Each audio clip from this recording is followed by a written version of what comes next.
Mining चलती है और उसे अपनी माइनिंग की चोरी को छुपाने के लिए सरकार के चंद महानुभावों ने हम यूनिट होल्डर्स को बलि का बकरा बनाया।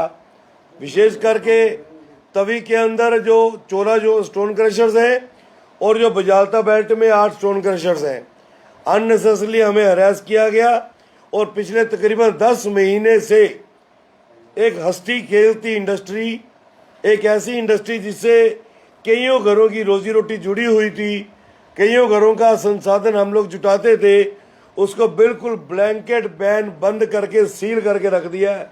जो हमारी पीड़ा में जैसे अग्नि में तेल का और घी का काम उस सील ने किया है। हम सरकार का भी शुक्रिया करेंगे कि हमारी उस प्रेस कॉन्फ्रेंस के बाद कहीं ना कहीं सरकार जागी और 4 तारीख को सरकार ने इस इलीगल माइनिंग को स्क्रूटनाइज करने के लिए और अब तक जो चोरियां हुई हैं उसको बाहर निकालने के लिए कि सरकार के घर में तो पैसा कोई नहीं आया और माल सरकार का सारा बिक गया, उसके लिए एक बहुत ही अच्छी 4 मेंबर्स की कमेटी बनाई है, हेडेड बाय श्रीमान ओपी भगत जी, जो हमारे डायरेक्टर जियोलॉजी माइनिंग है और बहुत ही काबिल अफसर हैं। उनके साथ श्रीमान आरसी कोतवाल जी जो डायरेक्टर फाइनेंस हैं, श्रीमान डॉक्टर राजकुमार जी जो डिप्टी डायरेक्टर जियोलॉजी माइनिंग है और श्रीमान रमेश गंडोत्रा जी जो ऑलरेडी जियोलॉजी माइनिंग में अपने जीवन के पिछले 25-30 वर्षों का तजुर्बा लेके काम कर रहे हैं। ये हमें बड़ा अच्छा लगा कि माइनिंग को भी और हमारी स्टोन क्रशिंग इंडस्ट्री को भी बिल्कुल एक नेशनलाइज करने के लिए ये कमेटी बनी है और हम उम्मीद करते हैं कि इंडस्ट्री को जीवित रखने हेतु सरकार का जो एक छोटा सा कहना है कि ईज द प्रोसेस, उसके तहत ये कमेटी काम करेगी और जल्दी अपनी रिपोर्ट सबमिट करके ना सिर्फ हमारी पावर रिस्टोर करे बल्कि रिवर तवी के अंदर जो माइनिंग पीआईएल के माध्यम से रुकवाई गई है, कोर्ट के अंदर उसको स्ट्रांगली कंटेस्ट करके माइनिंग रेगुलराइज हो जाए। ये चोरी के झंझट, ये गाली गलोच, ये गुस्सा, ये सारा ठंडा हो जाएगा। सरकार के घर का रेवेन्यू भी आना शुरू हो जाएगा। लेकिन हम एक बात के ऊपर फिर भी अड़े हैं कि जो अब तक चोरी हुई है वो बहुत बड़ा आने वाले दिनों में माइनर मिनरल स्कैम बड़ा होने वाला है। सरकार उसकी सीबीआई इंक्वायरी करवाए कि वो माल कैसे बिका, किसने बेचा, कहाँ कंज्यूम हुआ।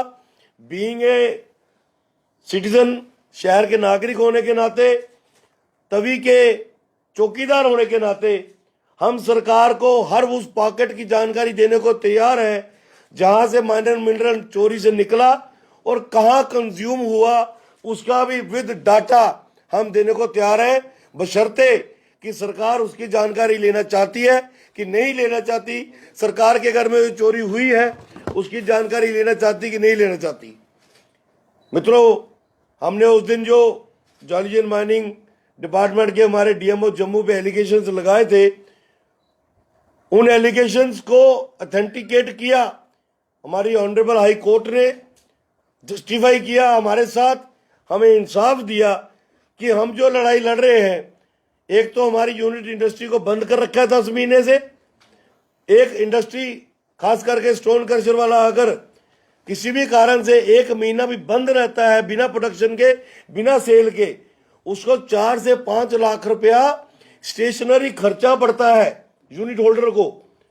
तो 10 महीने से हम बंद थे तो तकरीबन 50-50 लाख रुपया हमारे ऊपर बर्डन पड़ गया। उसके ऊपर हमारे श्रीमान अंकुर सचदेवा जी ने पहले फरवरी में एक फटका दिया जो नाजायज था, अभी उसका हम दुखड़ा सरकार के आगे और ऑनरेबल कोर्ट में रो रहे थे और उसको सेटिस्फाई करने का प्रयास कर रहे थे। तो 27 अप्रैल को एक फटका और दे दिया, किसी को 90 लाख, किसी को 75 लाख, किसी को 1 करोड़, किसी को 1.25 करोड़, जो हमारे आपे से बाहर था, जिसके कारण हम 3 तारीख को हम अपना आपा भी खो बैठे और गुस्से में आकर बहुत कुछ हमें बोलना भी पड़ गया अपनी डिफेंस में। लेकिन कहीं पर भी वो किसी को हर्ट करने के लिए नहीं था। जिनके लिए भी वो बात कही गई उनको सिर्फ एहसास होना चाहिए था कि आपने किसी को कितना सताया होगा कि वो परिवार इतने दुखी हो गए होंगे कि उनको आपके खिलाफ सड़कों पे उतरना पड़ा। तो हम आपके माध्यम से ऑनरेबल हाई कोर्ट का आभार व्यक्त करते हैं जिन्होंने इस सिख होती इंडस्ट्री को फिर से जीवित किया है और उस पूरी प्रोसेस को स्टे कर दिया है। मैं ज़रूर चाहूँगा कि जो हमारे लॉयर्स डिपार्टमेंट ऑफ ज्योलॉजी माइनिंग को कोर्ट में रिप्रेजेंट कर रहे हैं वो ऑनरेबल कोर्ट के उस वर्जन का ऑनर करे और ऑनरेबल कोर्ट को ज़रूर डिफेंस में लेकर ये बात अगली तारीख पे रखें कि जनाब इस स्टे को कंटिन्यू कीजिए या फिर इस ऑर्डर को आप क्वैश कर दीजिए। मित्रों, इस माइनिंग के दौरान, इलीगल माइनिंग के दौरान हमने आपसे कहा था कि डीएमओ साहिबान कुछ भी अकेले नहीं कर रहे हैं, उसके पीछे बहुत बड़ी कोई ताकत है। वो बड़ा ही सीधा साधा सरल सा बच्चा है और मुझे लगता है कि उसकी बॉडी को देख के तो दूसरे को लगता ही नहीं होगा कि ये किसी न किसी तरीके से कहीं तानाशाही कर सकता होगा। लेकिन उसके पार्ट में सबसे बड़ी नालायकी जो हमें लगती है वो ये कि बीइंग ए डीएमओ उसको अपना एयर कंडीशन ऑफिस और अपनी एयर कंडीशन गाड़ी, इन दो कामों के अलावा वो कुछ नहीं करता है। जबकि मैं भी इस इंडस्ट्री से जुड़ा हूं, पिछले 25 वर्षों से हम सभी जुड़े हुए हैं और दसों डीएमओ के साथ हमने काम किया है। डीएमओ को अपने इलाके में होना होता है, जो उसके पास इलाका होता है। दिन रात की रखवाली उस प्रोडक्ट की करनी पड़ती है, माइनर मिनरल की, जिसके लिए उसको माइनिंग अफसर लगाया होता है। लेकिन हमें अफसोस लगता है कि हमारे डीएमओ भाई साहब अधिकतर समय अपना मोबाइल पे या अपने एयर कंडीशन ऑफिस पे या गाड़ी में लगाते हैं। हाँ, उनकी सहायता उनके दो सहायक बड़े अच्छे तरीके से करते हैं। जैसे मैंने आपको पिछली बार बताया था, श्रीमान भारत भूषण जी जो सेक्शन अफसर है और श्रीमान भानु प्रताप जी जो उनके गाड़ी का जो उनकी गाड़ी चलाते हैं, इन्होंने एरिया बांटा हुआ है। भानु प्रताप जी जो अखनूर एरिया से गुराई करते हैं, उसका एक सबूत हमारे हाथ आया है कि स्टोन क्रशर वाले से जबरदस्ती पैसा जब लेते हैं तो कैसे लेते हैं।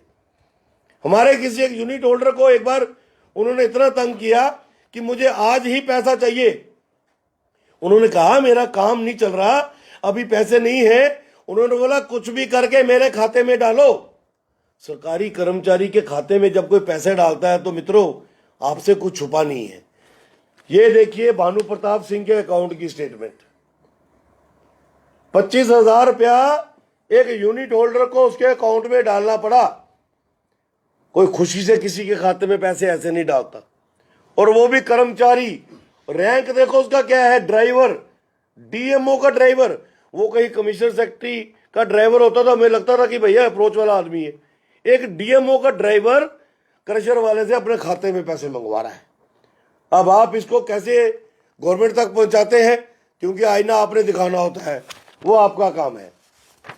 हम शुक्रगुजार हैं डायरेक्टर ज्योलॉजी माइनिंग के कि हमारी प्रेस कॉन्फ्रेंस के बाद उन्होंने ये जो सरगना एक गैंग चला हुआ है अंडर द बेल्ट ऑफ हमारे डीएमओ श्रीमान अंकुर सचदेवा जी, भारत भूषण जो सेक्शन अफसर है, जो बजालता के अंदर तूते दिखुई, हमारे फ्लाई मंडाल में जितना भी एरिया है, जो भी पॉइंट्स है यहाँ से गाड़ियाँ निकलती हैं, वहाँ से उगाई करता था, आरएसपुरा से उगाई करता था। उसको इन्होंने इमीडिएटली जो है 5 तारीख को अटैच कर दिया विद स्ट्रिक्ट इंस्ट्रक्शंस कि वो फील्ड में कहीं नहीं जाएगा और डायरेक्टर ऑफिस में बैठ के डायरेक्टर के दिशा अनुसार काम करेगा। तो ये हमारे इशू को हाईलाइट करने के बाद कुछ बातें सामने आई हैं जो आपके साथ आज हमें साझी करनी थी, वो मैंने की है। इसके अलावा हम अपनी लड़ाई सिर्फ स्टोन क्रशर्स वाले ही नहीं, इलीगल माइनिंग के खिलाफ जो लड़ाई है वो हम जारी रखेंगे तब तक जब तक तवी को पूरा रेशनलाइज करके ओपनली खोल नहीं दिया जाता, हर परिवार के लिए, हर ट्रॉली वाले के लिए, हर टिप्पर वाले के लिए, यहाँ तक कि हर घोड़े और खच्चर वाले के लिए भी। और जब तक ये जो अब तक मटेरियल चोरी हुआ है इसकी सीबीआई इंक्वायरी करा के सरकार के घर में वो 300-350 करोड़ रुपया वापस नहीं लिया जाता, इलीगल माइनिंग के खिलाफ हम ये लड़ाई अपनी जारी रखेंगे। धन्यवाद। अब आप जलपान का ग्रहण कर सकते हैं। इससे ज़्यादा आज हमें कुछ नहीं कहना है। हमने अपने चंद शब्दों में गागर में सागर भरने का प्रयास किया है। उम्मीद है कि आप हमसे सेटिस्फाई हुए होंगे।